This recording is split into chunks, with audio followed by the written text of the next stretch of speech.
Good morning, people, and welcome to a new week of April. And let us start with what we had left with last time. But before we start with what we had left with last time, a few things that I would like to mention here is I've received a few calls from some of y'all. Some of them have been speaking to me on WhatsApp, and some of them have actually called me and inquired a few things. I'm not referring to all of these, but then those who were particularly interested in, possibly they have been carrying an interest in climatology, and they were asking me about what are the prospects of careers in climatology. Let me tell you that as far as climatology is concerned, it's a multidisciplinary subject. Okay, and though at times we may get a feeling that it is related to a few subjects only. However, let me tell you all that it's associated with literally everything and everything that we are involved in, and as a consequence, as far as prospects of so to say further research and further studies in climatology is concerned, there are, of course, that you have prospects of further studies in every sector obviously means that there are going to be a certain amount of variations as far as those respective specializations are concerned. So my advice to y'all would be that try and understand, or rather, I would say, try and gauge the aptitude that you would have in that particular section. Now, climatology actually happens to be one of the specializations as far as in geography is concerned. The other specializations being geomorphology, and then comes climatology. Both of them are parts of physical geography, and then the rest of it is obviously going to be economic geography and population settlement. Now, let me first speak about climatology and its association with the other subjects within geography, because that happens to be a part of your syllabus also. Uh, why should I be? I think I've spoken about this earlier, but then in the context, let me repeat it that when I'm relating climatology to start with geomorphology, I need to know some things about climatology basically to understand various aspects within geomorphology. In the sense that if I'm studying the hydrological cycle, which are the areas wherein I would be having precipitation in the form of snow, which are the areas wherein I would have precipitation in the form of water or rain, which are the areas wherein I would have a lot of fog, which are the areas wherein I would have a lot of mist, which are the areas wherein I would have dew. See, the precipitation remains to be the same, but the variety changes from area to area. So when we look at the association between climatology and geomorphology, these are the things that we are actually looking into. At the same time, when we say, for example, I'm speaking about rivers, we know that some rivers are perennial, that's they flow throughout the year. Some rivers are seasonal. Now, where are the areas wherein seasonal rivers are located? Where are the rivers wherein perennial rivers are located? How is it that, and why is it that the Amazon is called as the largest river? And in that context, okay, how is it compared to the other rivers of the world? Characteristics of the Nile, characteristics of the Brahmaputra, the Ganga in India, and the Wangho and the Yangtze in China, the major rivers. And then, of course, the rivers of Russia, particularly the rivers flowing northwards. You'll see that all these goes into consideration when I'm connecting climatology and geomorphology. The other processes within climatology, say for example, I'm referring to the sedimentary rocks. Sedimentary rocks come out of, we have done this in the first semester. Now I want you all to link that to what we are actually speaking about today, and eventually what we are going to speak about. The fact that sedimentation is a process which is an outcome of erosion. Now, what amount of erosion would be taking place will depend on how much of rainfall a particular area is going to be associated with. So All this is going to be associated with the amount of rain. So, and rain is associated as a process within climatology. So that is as far as geomorphology and climatology is concerned. When I come to climatology and population and settlements, as far as populations particularly are concerned, you'll see that where we have extremes of weather, very cold, very hot, very damp, in the sense you have a lot of rainfall, you'll see that climate, or rather population, tends to avoid such sections. Okay, so when I am studying population, I'm looking into climatology from that point of view, and then you'll see that there are various contexts in which we do this. Then, as far as settlement also is concerned, I could blend three things together: climate and geomorphology and settlement, and some part of economic geography also. In the sense that if you presently see, and we're going to do this in the next chapter, that no, sorry, not next chapter, you would be doing in it in paper two. I get confused between FYBA syllabus and FYBSc. Um, the fact that the highest densities of human populations are seen in plain areas. Now, this could be along coastal plains, this could be along river plains. And you'll see that not all river plains are densely populated. So, for example, the Amazon is not densely populated, but then the Ganga is densely populated all along its course. On the other hand, the Nile is not populated along its course, but you'll see that the delta of the Nile is significantly densely populated. So all this variations is what geography studies about. And then coming to the fourth aspect of geography in it, and that's the economic geography part of it. Say, right from construction of bridges over larger rivers to transportation and to activities like agriculture, etc. All this is directly, indirectly related to phases of learnings in climatology. So I think I give you a fair picture as to why I should be, or if I am to do climatology through geography, these are the prospective areas in which I would be looking into. On the other hand, if I am looking into, let us say, the the dynamics of the monsoon or climate change, etc. Yes, we would be doing that in geography also. But when it comes to models, model making, and when it goes into further studies, uh, I think um, subjects like mathematics and statistics and physics would come more handy. In fact, chemistry also. In the case I'm going to study the pollution in the air, and we spoke about pollution the other day, and we're going to speak about it once I've finished with this introductory part as well. All put together, it's very interesting to know, and in fact, it is very important to personally know as to which part of climatology is calling me as towards itself. The other day, I had a call from a student, and uh, the student was asking me about what are the perspectives, and I like climatology, and I want to take it up as for future studies. I did not, I was not in a position then to explain it to the student about all these aspects, but then possibly I have, of course, it would require an extensively exclusive lecture about other things, but superficially, I have been able to touch these things. Now, let me also tell you that as far as further studies with elements of climatology or meteorology, as it is called, let me tell you that you can do it in through physics also. You can do it through a separate school of sciences within the SPPU, and you would have similar schools taken up in different parts of the country. It is high time that since you are at your home, you start visiting websites of various universities. That's one of the primary reasons that the UGC and modern education requires a college or a school or in fact a university to have its own website, so that instead of going and visiting the respective institution in person, you should be able to get a fair idea of, okay, what is this particular institution giving me. And to follow that, I would say that you could search for a particular thing on the website first, on Google or any other search engine. I wouldn't say, but because Google is the most popular search engine in India, I would say we could go by that.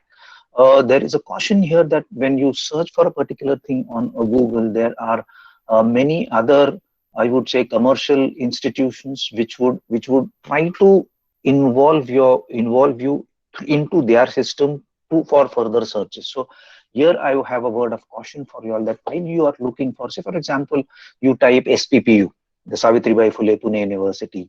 I can bet you that there could be at least 10 commercial institutions or commercial platforms which would want to give you the information about the SPPU. I would say that stay away from this. Go directly for that particular URL which takes you to that particular university's respective website. Okay, and in that case, you see that just as Savitribai Phule Pune University would have a URL like sppu.ac.in. So look for .ac.in, okay, as the last. Okay, being science students, you should be well aware of this. But for those students who are not aware of this, let me tell you that look for the last two terms in the form of .ac.in. If it is that, it's only in that case that that particular link is taking you to the right destination. Particularly if it is .com, .org, and other things, please don't be entertained by those aspects, basically because those platforms are looking in for their business rather than giving you an output of your wanting. So when you search for universities and information within universities, see that you try to visit the perfect universities or the say the authentic website of that particular university is certainly is something that I would like to tell you all. And I'm telling you basically because you see that nowadays different universities have come up with respective schools, as they are called, schools of this, schools of that. Now I went all that far basically because the SPPU has a school of atmospheric sciences. Okay, it is associated a lot with the physics, but then because it required, see, in SPPU you have a school of energy sciences also. You see that when a particular subject demands a lot of input, okay, beyond the core subject, then you'll see that we come up with these types of schools. Say, as I said, that you have the School of Atmospheric Sciences, so you can look for what are the courses that this particular school. Is it a full course? Is it a master's degree? I don't know why my voice is low. Let me just check. On my hand, the voice is okay. All others also hearing me at a very low pace? Can you respond No, sir. on the? Okay, then No, probably sir, the message. completely audible. Okay. Then possibly the person who passed me this message was having individual net or other issues as such. You could just hike up your volume. Who was that? I will just check. Nikhil, I suppose you should be hiking up your volume. Well, that brings me back to what we were discussing about the fact that please look into these such websites and websites in the sense such drop downs in respective universities information. Then you'll see that as far as physics is concerned, you'll see that within physics, you're doing MSc physics, and you could have a specialization in that which could take you into atmospheric sciences. So you have to actually go into the details of all these things if you are interested in a particular aspect. The more efforts you take, the more clear you would be as to what is the right course that you could take as far as post graduation is concerned. I know I am I'm telling you all this at a very early age. It's just one semester of your undergraduation that has been completed. But let me tell you that you get involved in so many things in the process of your undergraduate education that you at times you may tend to miss out of this. I'm saying this basically because except for geography, you would not have atmospheric sciences possibly in any other of your science subjects. So it may so happen that down the line again there could be some other paper that interests you, and your interest would shift from climatology or meteorology or atmospheric sciences to something else. And at some other point, say 2 years down the line, 2.5 years down the line, you would think that, okay, there was a time when I was in BSc, and I was very interested in going into the details of climatology. Somehow I missed it out, and now I'm completely off the track. So if you have identified that, okay, I'm going to go into the details of this particular thing, see that you get the best information. I'm not saying that you start planning for going into that right away, but at least you keep the information at hand. Okay, in case you don't get a better option, you can fall back on this option and start looking into it. Now, I'm saying this basically because, particularly as far as the schools of sciences are concerned, in various universities, if they are in great demand, I would again like to tell you all, not only with climatology, but your other subjects also, that they would have an entrance exam. So you would have to again go into what is the syllabus of that particular entrance exam, what are the last year's results of that particular entrance exam, what are the types of questions that are asked. Okay, so all this needs to be. Now, as far as the questions are concerned, let me also tell you that every specialization has its own aptitude. Okay, so when there could be an MCQ, the multiple choice question and exam, or a competitive paper on on selection as far as into climatology is concerned, they would certainly not be asking you questions in economics and psychology. Of course, that part of economics and that part of psychology which is associated with climate in the sense of climate change, etc., you could, but there would not be theories of economics asked as questions in such papers as such. So you have to be very clear about what type of questions would be asked in the in say an MCQ examination as far as that particular section is concerned. As I said, everything has a particular aptitude that you require. Say, for example, if I am writing an examination for a commando training, if I am writing an examination for a teacher's training, if I am writing an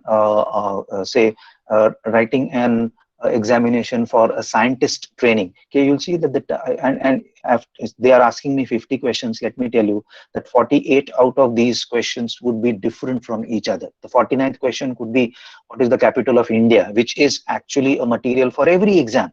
Okay, or what is the highest peak, or what is the tallest peak in the world, or what is the height of Mount Everest. Now, this is something which matters everyone. But you'll see that as far as commando training is concerned, the aptitude that a commando needs to be having, okay, is obviously going to be different than an aptitude a teacher needs to have. A teacher needs to collaborate with the students and the people he is interacting with. I'm interacting with students who are at least 5 to 10 years younger than me. They are new into the system. I want to introduce my subject to these. So I need to have best of communication skills. I need to have my personal readings, which is generalized in nature. I'm saying generalized in nature basically because a scientist now would have a different thing. When a scientist is speaking to students, he would have a different content to give them. A scientist would necessarily be specialized in a particular section of a particular subject. As a geographer, I would have to give you, and I would have to speak to you with various aspects. We have been speaking about geomorphology last semester. We want to speak about climatology and oceanography. In the deliberations that we have, I tend to speak about what is happening with corona, etc. So I need to be a jack of all trades. And my question paper would be with reference to that. A scientist would be a master, okay, a master in a particular thing. And a commando would not be associated with any of these things. He would basically be having questions of how to combat with terrorists, and which organs of the body are very sensitive organs. If I am going into interrogation of a terrorist that I have caught, how am I actually supposed to extract say the information from that particular individual? If he's not passing me that particular individual, say which are the organs which I am going to press so that he would be receiving, or he would be at the receiving end of the maximum amount of pain. And you see that the aptitude, Okay, the aptitude of all these three are going to be different. Say, for example, I'm appearing for a post in say the FTI, the Film and Television Institute. The questions are going to be different. So once you identify what you want to do, okay, I won't say that you immediately narrow down on one particular thing. Keep 2 to 3 things in your hand. This is just your FIBSC, so I don't want you all to immediately narrow down on one particular thing. There could be so many things. Now it invariably happens that the style of education you have at 11th and 12th standard, it is very, very competitive, and it is all pointed and directed at the NEET and say the JEE exams that you're supposed to be given.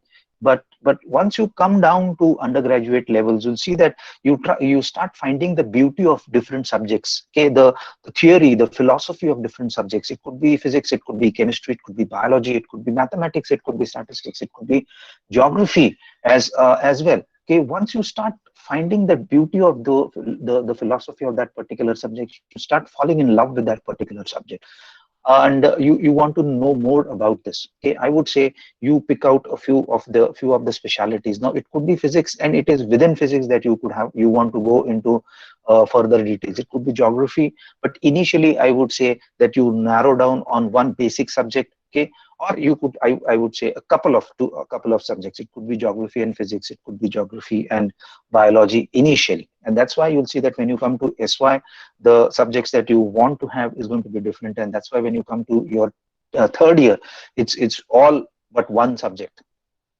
Okay, you have 6 theory papers of a particular subject, and you have 3 practical papers of a particular subject in your TYBSc. So that is how the philosophy, from a broader vision of 4 subjects in science, you come down to, when you come down to your third year BSc, it is one subject, but many papers in that particular subject as such.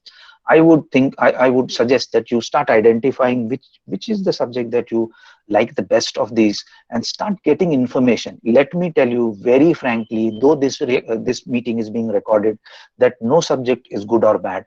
No subject is tough or simple. It is all here. Okay, you'll see that if you apply your mind to a particular subject, you go into the depth of this. Every subject is equally simple. Okay, I see that many subjects in many students in science, they do away with mathematics basically because they find it difficult. Now, if this is one scenario on at one hand, you'll see that on the other hand, you have people who score 100 out of 100 in mathematics. How is it that majority of the world finds mathematics to be a very difficult subject? At the same time, some students score 100 out of 100 in mathematics. It's basically a matter of liking that particular subject, knowing that particular subject in and out. FIBSc is going to be a very early stage of knowing a subject in and out, but then you should at least start making attempts to learn these. Okay, and coming back to a subject like climatology, which is going to be influencing each and every part of your life. Okay, you'll see that climate change or other aspects in climate would be mattering a doctor who's doing his MBBS, also an engineer who's doing his engineering, his BTech from any of the IITs in India, to any of these colleges which offer you BScs. And in fact, you'll see that say a faculty like arts and in fact commerce also would be interested in various aspects. Now you would say, sir, are you joking that commerce is associated with climatology as such? Okay, a very simple thing about all this to mention here is the fact that say you are not going to be selling warm coats in summer, isn't it? At the same time, you're not going to be selling umbrellas in winter. Okay, you're not going to be selling raincoats in summer. So this is basically making business out of climate, okay, or parameters of climate as such. Okay, so you're not going to be selling gumboots in the summer season. Okay, so that is how indirectly even your commerce is related to climatology. And let me assure you that every subfield in every subject of science is going to be directly or indirectly taking you to these aspects. So having said about this, uh, I would say within the SPPU, I would say you could go for climatology through your MSc climatology in geography. You could go into a specialization of MSc Physics, and then you could learn into atmospheric sciences, and or you could say you could go into the School of Atmospheric Sciences also. You have to determine as to what I have seen many students who develop a liking for climatology, and then they come to me at the end of their MSc and they say, "Sir, that I have done my MSc and I have done it in specialization in climatology, but I don't see anything ahead from here." When I go into details of discussion with such students, I infer that they are actually interested in modeling. Now, what modeling in the sense scientific modeling? How and which subjects would entertain them in that particular case as such. You'll see that using physics, within physics, using mathematics and statistics. So for such students, I would have advocated that at your second year level, you should be keeping mathematics, you should be keeping statistics, and you should be keeping physics, and you should be keeping geography as well. So of these four, now you would be required to select only three at your SYBAC level. It is up to you as to which of the which of the three are you going to select from these four subjects as such.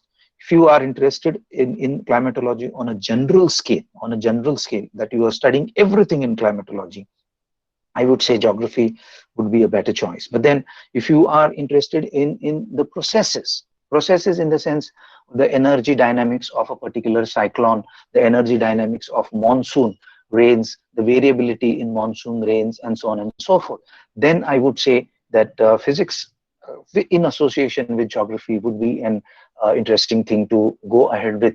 Also, I would say that many a times we are given a feeling that mathematics and statistics go hand in hand.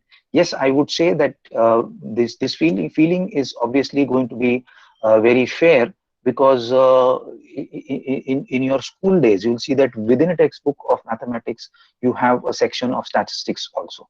But have we ever tried to, I'm sorry that it's nearly half an hour, but I have not gone into the subject of geography and climatology that we are supposed to be doing with. But then this has been my habit, and unfortunately for the whole first semester I have not digressed into topics of common sense and topics of common interest. Okay, whenever we had offline classes, invariably within a semester I would invest at least 4 to 5 lectures of mine to give you information into other subjects. Now, since I am into that for the day, let me go into the details of that also. Having said this, now, have we understood the philosophy of mathematics? Having said that, have we understood the philosophy of statistics as such? What is it that makes mathematics different from statistics? Okay, why is having said this, why is it that they were being studied together at a lower class, and as I enter higher levels of education, I find that statistics is different and mathematics is different as such. And you'll see that statistics, okay, you'll see that when statistics as a subject is introduced, invariably you must have come across this, and you will recollect this, that when you were being introduced to higher levels of statistics in your first of the lectures, the teacher comes up with examples like, okay, I'm taking a coin and I'm going to toss it up, and I'm going to see how many times it's going to be heads and how many times it's going to be tails. Or another very common and famous example is that I take a pack of cards and I'm going to pull out cards from that, and what is the probability that I would be drawing out an ace of spade, or a king of hearts, or a queen of clubs, or a jack of diamonds. Okay, so you will now recollect that this particular such sort of examples obviously are given when you start with studies in statistics as such. Okay, now because it has numbers, it stays close to mathematics. But as far as my understanding goes, you'll see that mathematics and statistics at a core level have their own compartments. In the sense, you'll see that mathematics goes more towards perfection. Okay, in mathematics you'll see that they always say that 2 plus 2 will always make 4, and you'll see that otherwise in humanities people say that 2 plus 2 could be 5, 2 plus 2 could be 22, and so on and so forth. Mathematics is towards a particular orientation. On the other hand, you'll see that some things in nature cannot always be proved by mathematics. So these limitations of mathematics are being addressed to by statistics.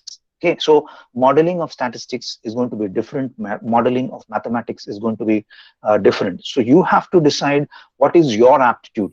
Are you a perfectionist? If you are a perfectionist, in that case, you should be going towards mathematics. If you are, say, if you work more on probability, that okay, yes or no, okay, it may be or may not be. Okay, in that case, you should be going towards statistics. Okay, so I people I see students come to me and they say that sir, I want to do mathematics and statistics together. But let me tell you, there is no need of doing mathematics and statistics together in the present world. In fact, you will see that we have gone into so much of diversification, and that is why you'll see that database and data management, etc., is concerned. This data management is with regards consumer behavior and so on and so forth. So you can't gauge the mind of an individual that whether this guy is going to buy my product or not. Okay, you are going to buy a product or not. In that case, statistical models are going to work more fine with these types of consumers. Okay, and these types of examples. On the other hand, you'll see that mathematical examples or mathematical modeling would not go with consumer behavior. Okay, because consumer behavior is very abstract. There, as I said, while mathematics says that 2 plus 2 is always 4, they may say that 2 plus 2 is going to be 5, and that one extra is going to be my profit, is what the shopkeeper says. And in fact, then you'll see that some sections of business are so much in a boom that they would say that for me 2 and 2 is not 4, 2 and 2 is 22. So the way in which people look at these subjects is going to be very different, and that's why knowing the right philosophy of that particular subject is going to be very important. Now, why am I addressing this too in a lecture in climatology? You'll see that as far as monsoons, for example, which is supposed to be the backbone of Indian economy is concerned, if I am studying on monsoon, I will not be in a position to give you the exact date and time at which the rain would fall. Okay, there is a probability. So you'll see that you'll find more of statistical models in studying monsoon rather than mathematical models. There could be some other aspects in climatology which could be addressed to using, say, perfect mathematical models. Okay, so within climatology also, I need to know that which section of climatology am I more involved in. What is that which is going to help me more, and accordingly I would say I would suggest you should be keeping either mathematics or statistics. I'm not saying that by thumb rule you should only take mathematics or you should only take statistics, but as I said, that it could be a phase wherein you would have to decide, and that decision would not happen this year. Let me tell you again, that has to happen in a second year. Once you are through with all the 4 subjects, then you keep the 4 subjects in front of you, and then you decide, okay, this particular subject has been easier for me. Now, a subject is easier for me basically because of 2 reasons. You have a liking for that, inbound liking for that particular subject, and you understand the philosophy of that subject. You may not have read about this philosophy, but then unknowingly you may have understood the philosophy of that particular subject. So that is one thing, but that only is not going to matter. You'll see, you have to look into the future of a particular subject. Having said this, let me tell you that all subjects are will have future, provided that you rank within the first 10 of that particular subject. First 10 I'm saying, and not first 3. Okay, it's not for 1, 2 and 3. I would say that within first 10. Okay, so if you are thorough with a particular subject and you rank within the first 10 of those those learning that particular subject, I can guarantee you that there would be no problems as far as seeking a job is concerned. Again, orientation into a particular job, selection of a particular job is going to be very much important. But let me assure you that if you know your subject well, there is always a job waiting for you. That is what I wanted to share with you all. Future studies in climatology, postgraduate in climate, and yeah.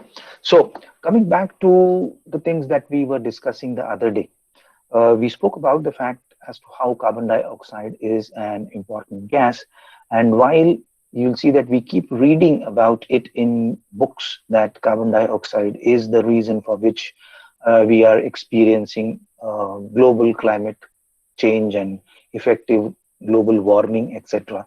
I did the others. They say that actually the average temperature on the surface of this planet are basically because of the fact that carbon dioxide as a gas has a characteristic to retain some amount of its heat, and it is because of this retention of the heat that we tend to have a warmer planet. And if you remove all the climate carbon dioxide, the loads of nitrogen and the loads of oxygen are not going to help you. It's that small percentage of carbon dioxide which is keeping this planet warm.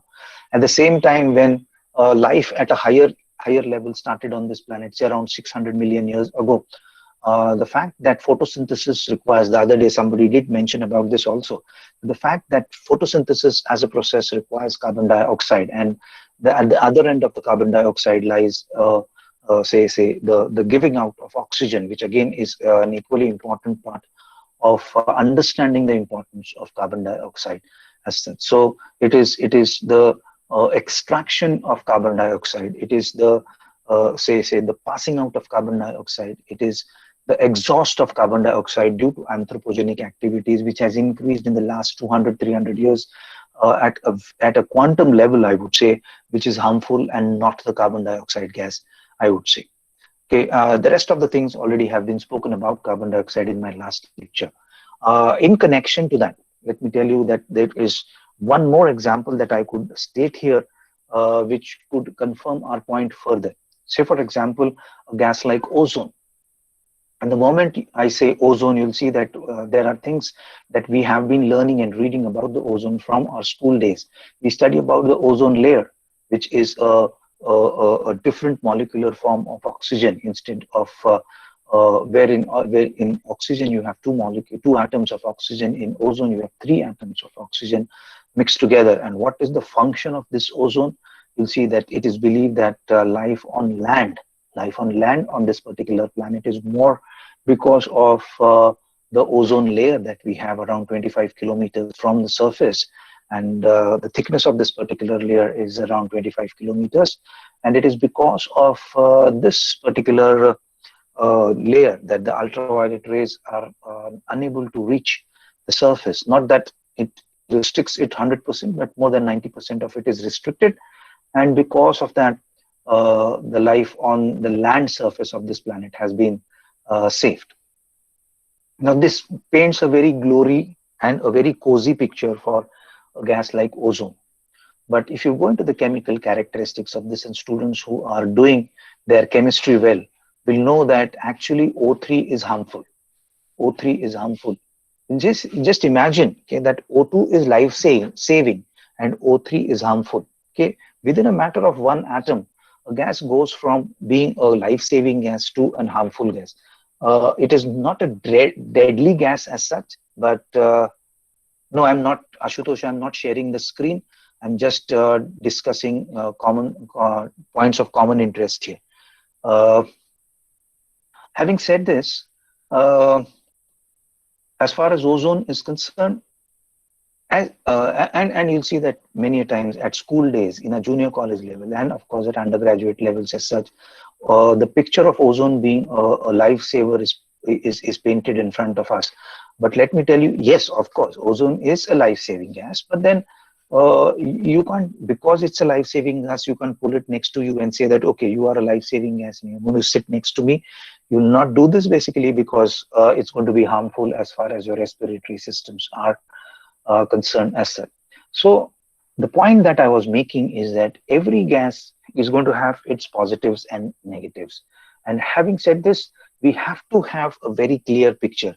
Unfortunately, what is happening in the present scenario, particularly in the commercialized world and the capitalist world that we are seeing today, is the fact that normally the darker side of a particular, if this is an object of innovation, the darker side of that particular thing, okay, I'm very sure that scientists who are innovating and inventing things are known to the darker side, but because the whiter side or the positive side of that particular object gives you a more of a commercial output, you'll see that only this part of that particular object is normally brought in front of the say majority of the population, and it's only when time passes that we come to know about the darker side.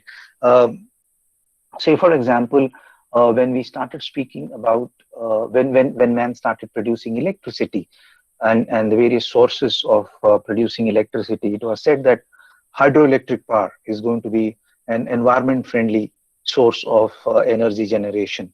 But at that point of time, we forgot that while constructing dams for the construction of hydroelectric power, we just turned a blind eye to the fact that we were submerging thousands of acres of forests in that. It was not only that aspect, you'll see. In fact, some people made money out of it in the sense that they said that, okay, if this particular forest is going to be submerged, be under the backwaters of a dam, okay, let me cut off this. Anyway, it is going to be of no use. So there have been instances wherein those forests were actually auctioned off, and you'll see that the timber from these forests were just cut off, and it was sold away as such. So this is a very unfortunate thing about development as far as mankind is concerned. Okay, you'll see that while this happened, okay, while the forests were cut for commercial uses, you'll see that we again turned another blind eye, I would say, for the fact that these very forests were a natural habitat for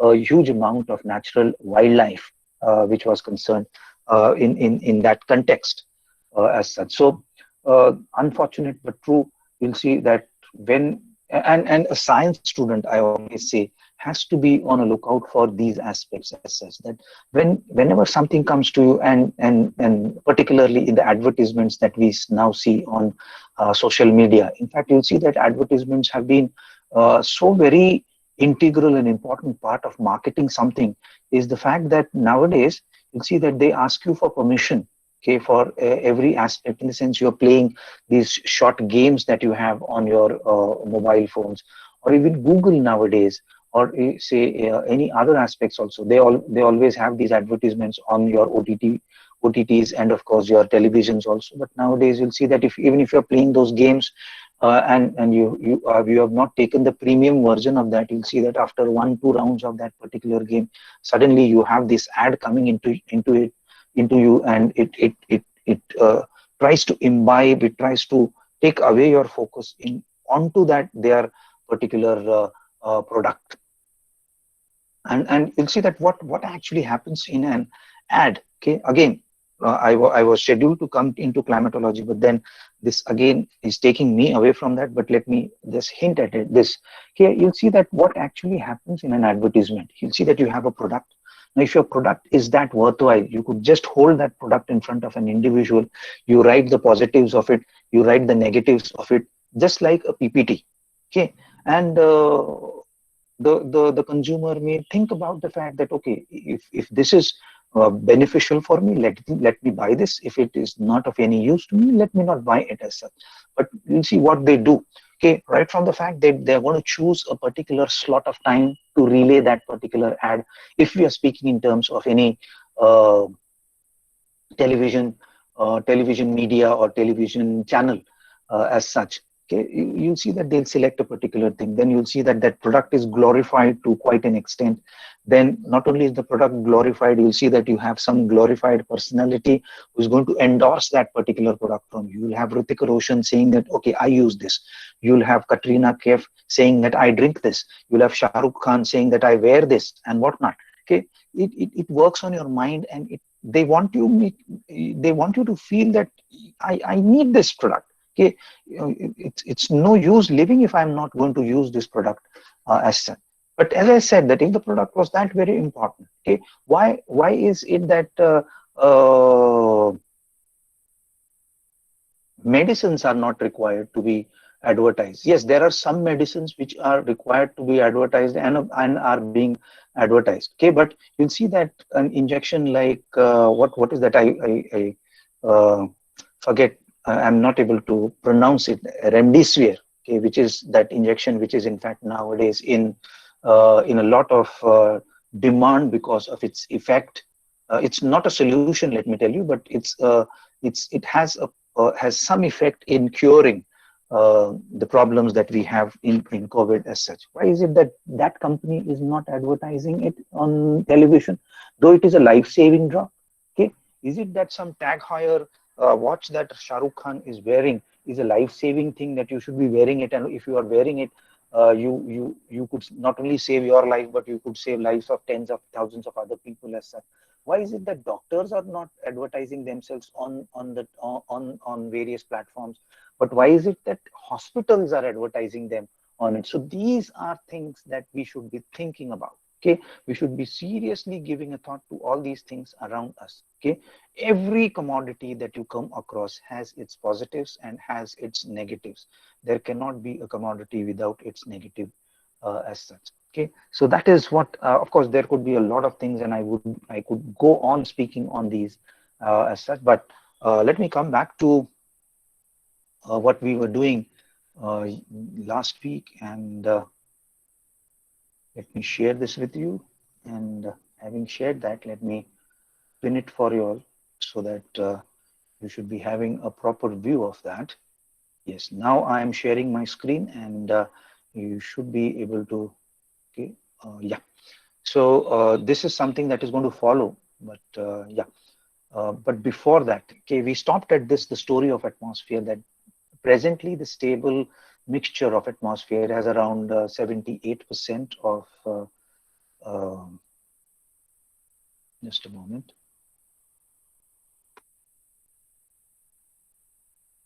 Yeah, 78% of nitrogen and 21% of oxygen. Okay, and 1% of argon.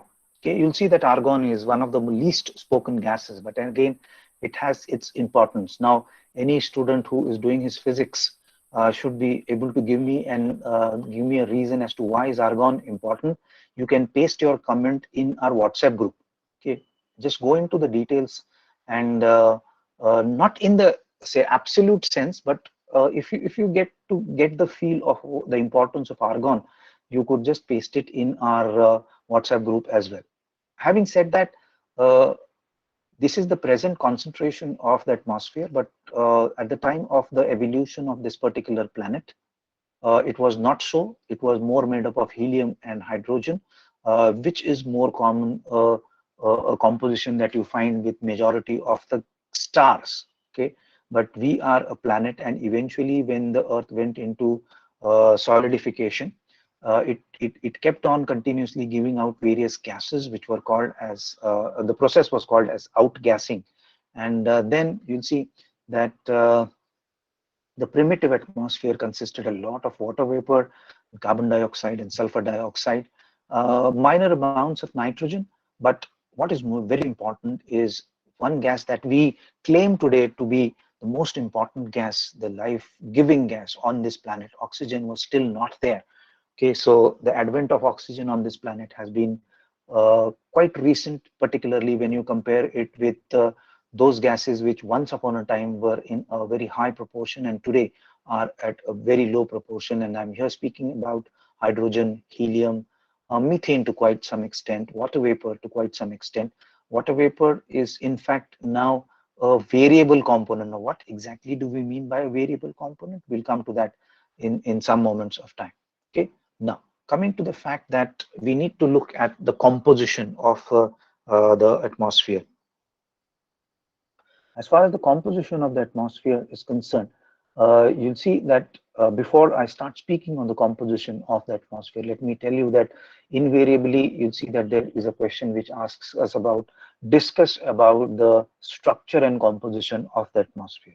Now, let me tell you that the very fact that they ask you for the structure and composition separately means that composition means something different and structure means something different. Now, invariably, it was found that students confused themselves, and because it was so generalized question, they used to do all of it together. But eventually, when this question was split into two smaller questions, that would write a note on composition of the atmosphere, and the second question was write a note on the structure of the atmosphere. Invariably, students got confused, and they were not in a position to differentiate between what should I be writing as far as composition is concerned, and what should I be writing as far as structure is concerned. Now, the slide in front of you actually gives you composition. That means what is the atmosphere totally composed of. On the other hand, as far as the structure is concerned, the right side of the slide is actually the structure of the atmosphere. This is the vertical structure of the atmosphere, as at what different levels, what are the characteristics of the atmosphere, and how do they differ from each other. So this is the structure, and which we'll be doing later. And this is actually the composition of the atmosphere. See that you keep this say very distinctly in mind. So what is the composition? Composition is all those gases that make it up. And as far as the structure is concerned, it is the layering of the various layers. And say the layering also is related to one more thing, and that's the temperature. Okay, and that's why I always say that climatology is not only geography. Knowing climatology is geography, but going into the processes of climatology will include chemistry, will include physics also. Anyway, coming back to the fact of composition of the atmosphere, we can divide this into three major components. Okay, these are called as major components, minor components, and variable components as such. Okay, the major components include the major gases, that's nitrogen, oxygen, argon, and carbon dioxide. Now, having said this, let me tell you that there are scientists who would say that carbon dioxide is not a major component and it should be a part of minor components because it is less than 1%. While others would say that because it impacts a lot of things on this planet, it should be, and that it is a major constituent when we speak about the, say, climate change, etc. Carbon dioxide should be a major component. Okay, but this debate will go on since it is of a significant importance. Let us keep it as a part of major component. Then you have minor components. Remember when we spoke about the earliest atmosphere of the planet Earth, we spoke about helium, we spoke about hydrogen, we spoke about methane. But you'll see that at the present status, all these three gases happen to be a part of a part studied under minor components of the atmosphere. So that's an interesting observation that we should be having to make. And then you have variable components. Now, what exactly does a variable component mean? A variable component means that it varies from time to time. And you'll see that all the three that have been listed do vary. Okay, when we speak about ozone, yes, ozone does not form a major part, particularly in the lowermost layer, which is called as the troposphere. But you'll see that the very fact that around 1970s we identified a hole in the ozone layer, and which was called as the ozone hole, which increased till the 1980s. And it is being reported that with all the measures that have been taken by governments in different parts of the world, the ozone hole is supposed to be clearing in the sense it is closing in. Okay? Uh, while the proportion of a particular gas tends to change within a span of 10 years and 20 years and 30 years, that means that it is a variable component. The same thing happens with water vapor. You'll see that you have areas on the planet of this earth, on the surface of this earth, that have very heavy rainfall, while you have deserts like the Sahara, Kalahari, and particularly a desert like the Atacama and the desert like the Namibian desert, wherein it rains very minimal, and for years together it has hardly rained. So on the surface of this planet itself, you'll find some areas with high levels of water vapor and some areas with low level of water vapor. This certainly doesn't happen with minor components, and obviously it doesn't happen with the major components. The amount of nitrogen in Delhi is going to be equal, same as the amount of nitrogen in New York or Cape Town or even on Antarctica as such. And the same thing happens with argon, the same thing happens with oxygen as such. And that is why variable components need to be studied separately. And there is something which is called as aerosols. I would say that I would keep this again as a question of discussion for today, and you could study about aerosols. You may find various explanations to aerosols. I would request you all to pick the best explanation and the importance of aerosols as far as uh, climatology particularly is concerned, and post it on our WhatsApp group as such. So I've given you a task for two things. First, to look it into the importance of argon as a gas. And secondly, as far as aerosols are concerned, what is the function of aerosols?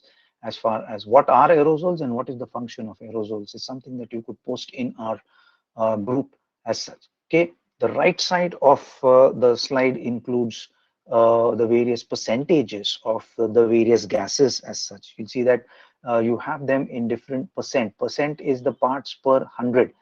You'll see that we went into minor gases, and we started discussing on ppm, parts per million. And in fact, nowadays, being students of science will know that, and particularly in chemistry, we know that nowadays there are some elements which are calculated in terms of ppb, particularly pollutants, which are very, very harmful in the studies of pollution, and are studied and are measured in terms of ppb also. Even at that small amount, part per billion, they are harmful, and that's why they need to be given special attention as far as their studies is concerned.